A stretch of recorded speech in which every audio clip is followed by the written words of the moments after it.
Good morning everyone. कैसे हैं आप सभी। Welcome to my YouTube channel Rafale educational hub.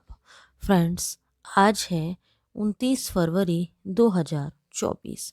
29 फरवरी की करंट अफेयर से जितने भी इम्पोर्टेंट क्वेश्चन बन सकते थे वो सभी हम आपके लिए इस वीडियो में लेकर आए हैं। यदि आप हमारे चैनल पर नए हैं तो हमारे YouTube channel Rafale educational hub को सब्सक्राइब करें और साथ ही साथ बेल आइकन को भी प्रेस करें, जिससे हमारे नोटिफिकेशन आपको सबसे पहले और समय से प्राप्त हो सके। तो चलिए फ्रेंड्स, स्टार्ट करते हैं आज के क्वेश्चन आंसर्स को। क्वेश्चन नंबर फर्स्ट है, निम्न में से किसने गांधीनगर में स्वामी नारायण मेडिकल कॉलेज का उद्घाटन किया। तो इस क्वेश्चन का राइट आंसर है option number C, Amit Shah ने किया है। तो जानते हैं अदर पॉइंट्स। केंद्रीय गृह मंत्री अमित शाह ने गुजरात के गांधीनगर में स्वामी नारायण मेडिकल कॉलेज का उद्घाटन किया। इसका निर्माण कक्षाओं, प्रयोगशालाओं, एक पुस्तकालय और एक अनुसंधान कार्यक्रमों के लिए सुविधाओं के साथ 150 करोड़ रुपए में किया गया है। यह स्वामी नारायण समूह का पहला मेडिकल कॉलेज है जिसका उद्घाटन किया गया है। नेक्स्ट क्वेश्चन है, लोक परीक्षा विधेयक 2024 किस राज्य में पारित किया गया है। तो इस क्वेश्चन का राइट आंसर है ऑप्शन नंबर ए, असम में पारित किया गया है। तो जानते हैं इंपॉर्टेंट पॉइंट्स। असम लोक परीक्षा अनुचित साधनों की रोकथाम विधेयक 2024 को असम राज्य में पारित कर दिया गया है।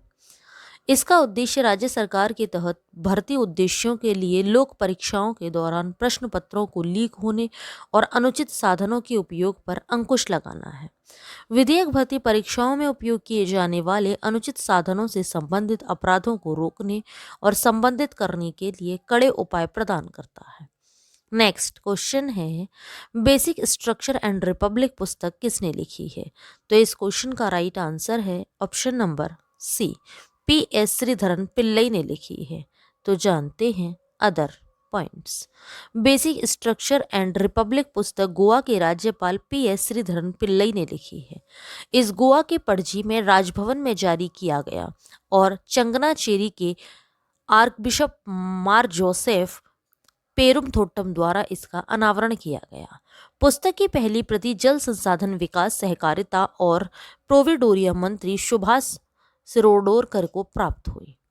नेक्स्ट क्वेश्चन है, हाल ही में भारत में लोकपाल अध्यक्ष के रूप में किसे नियुक्त किया गया। तो इस क्वेश्चन का राइट आंसर है ऑप्शन नंबर ए, न्यायमूर्ति AM खानविलकर को नियुक्त किया गया है। तो जानते हैं अदर पॉइंट्स। सुप्रीम कोर्ट के पूर्व न्यायाधीश अजय माणिकराव खानविलकर को भारत के भ्रष्टाचार विरोधी लोकपाल का अध्यक्ष नियुक्त किया गया है। उनकी नियुक्ति न्यायपालिका में एक विशिष्ट करियर के बाद हुई है। जुलाई 2022 में शीर्ष अदालत से सेवानिवृत्त होंगे। नेक्स्ट क्वेश्चन है, हाल ही में किसने त्रिपुरा के उदयपुर में जगन्नाथ दिघी वाटर फ्रंट विकास परियोजनाओं का उद्घाटन किया। तो इस क्वेश्चन का राइट आंसर है ऑप्शन नंबर ए, डॉक्टर माणिक साहा ने किया है। तो जानते हैं अदर पॉइंट्स।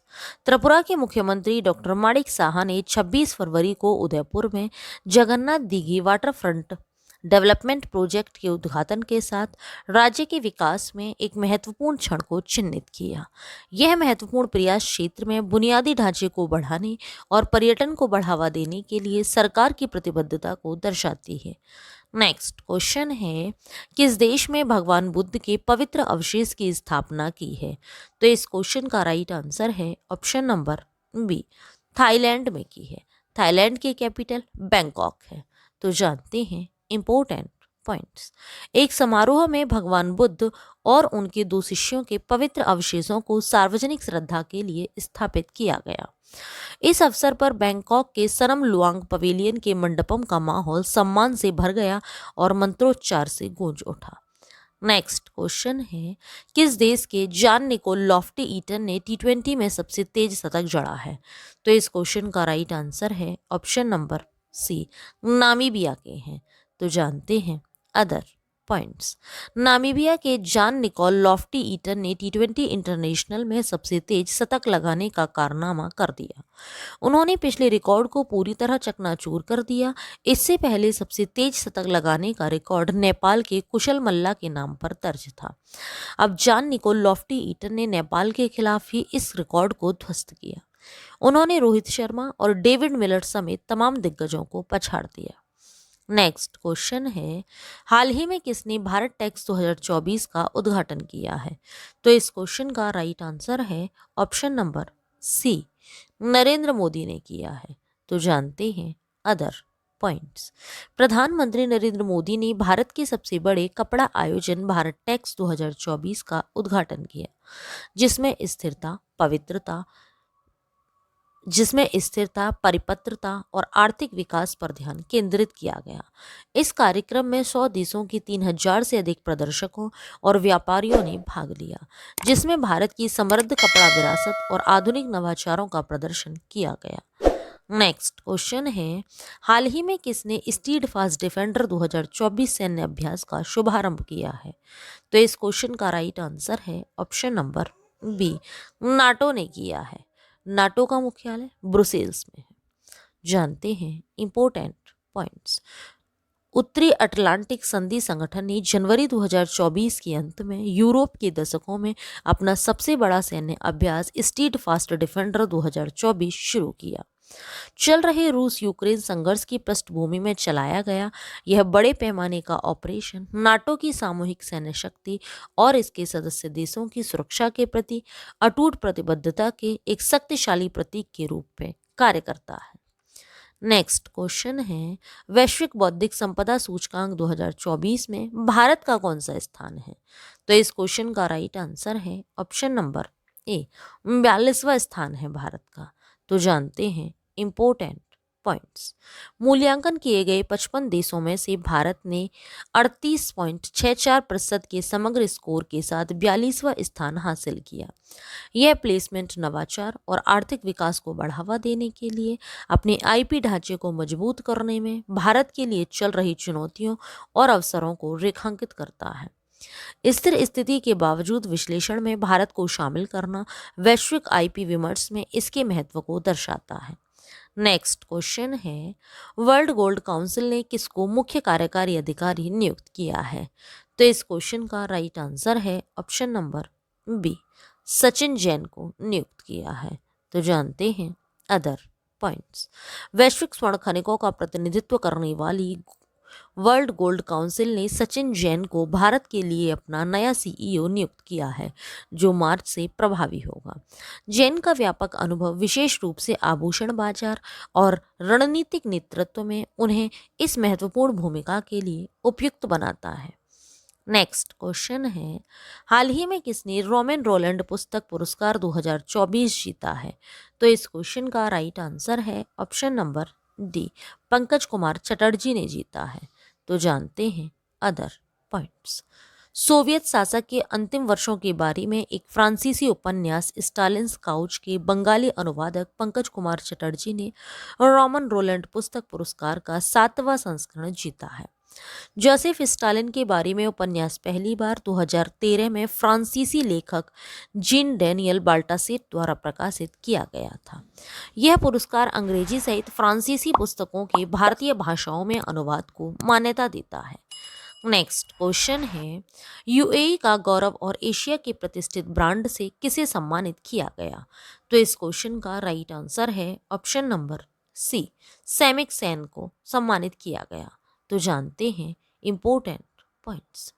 हेराल्ड ग्लोबल के प्रधान संपादक श्री सैमिक सैन को ग्लोबल बिजनेस संगोष्ठी 2024 दुबई में यूएई का गौरव और एशिया के प्रतिष्ठित ब्रांड से सम्मानित किया गया। सरकारी अधिकारियों और व्यापारियों नेताओं सहित संयुक्त अरब अमीरात की उल्लेखनीय हस्तियों को पुरस्कार प्राप्त हुए। यूएई के गौरव को प्रतिष्ठित नामों के सम्मान से चिन्हित किया गया, जिन्होंने यूएई की महिमा के निर्माण में अपनी प्रतिभा और कौशल को आगे बढ़ाया है। नेक्स्ट क्वेश्चन है, राष्ट्रीय विज्ञान दिवस कब मनाया गया है? तो इस क्वेश्चन का राइट आंसर है ऑप्शन नंबर डी 28 फरवरी को राष्ट्रीय विज्ञान दिवस मनाया गया है। यह दिवस क्यों मनाया जाता है, क्या उद्देश्य है, ये सभी पॉइंट्स हम जान लेते हैं। भारतीय वैज्ञानिक सीवी रमन द्वारा रमन प्रभाव की खोज के उपलक्ष्य में 28 फरवरी को विशेष दिन मनाया जाता है। 1928 में 28 फरवरी को सीवी रमन ने रमन प्रभाव की खोज की थी। भौतिक विज्ञान के क्षेत्र में उनके महत्वपूर्ण योगदान के कारण उन्हें 1930 में भौतिकी का नोबेल पुरस्कार भी मिला। इस वर्ष के राष्ट्रीय विज्ञान दिवस की विषय वस्तु विकसित भारत के लिए स्वदेशी तकनीक है। नेक्स्ट क्वेश्चन है और आज की वीडियो का लास्ट क्वेश्चन भी है। शफीकुर रहमान बर्क का 94 वर्ष की आयु में निधन हो गया, वह किस पार्टी से संबंधित थे? तो इस क्वेश्चन का राइट आंसर है option number A, way Sapa party से संबंधित थे। तो जानते हैं अदर पॉइंट्स। समाजवादी पार्टी के वरिष्ठ नेता और उत्तर प्रदेश के संभल का प्रतिनिधित्व करने वाले सांसद शफीकुर रहमान बर्क ने 94 वर्ष की आयु में मुरादाबाद के एक निजी अस्पताल में अंतिम सांस ली। कथित तौर पर कुछ समय के लिए कमजोर और अस्वस्थ अवस्था में रहने के बाद किडनी संक्रमण के कारण उन्होंने दम तोड़ दिया। शफीकुर रहमान बर्क की भारतीय राजनीति में एक महत्वपूर्ण उपस्थिति थी, जो समाजवादी पार्टी के साथ घनिष्ठ रूप से जुड़े हुए थे। तो ये था फ्रेंड्स आज का हमारा वीडियो। आप सभी को हमारा वीडियो कैसा लगा हमें नीचे कमेंट बॉक्स में कमेंट करके ज़रूर बताएं। यदि आप सभी को हमारा वीडियो अच्छा लगा हो, यूज़फुल लगा हो, तो हमारे वीडियो को लाइक करें और ज़्यादा से ज़्यादा लोगों को शेयर भी करें। यदि आप सभी लोगों ने करंट अफेयर के प्रीवियस वीडियो नहीं देखे हैं तो नीचे डिस्क्रिप्शन में लिंक दिया हुआ है, आप हमारे दिए हुए लिंक पर क्लिक करके करंट अफेयर के प्रीवियस वीडियो देख सकते हैं। ये वीडियोस आप सभी के लिए हर एग्ज़ाम की दृष्टि से काफ़ी यूज़फुल भी है। Thanks for watching video friends.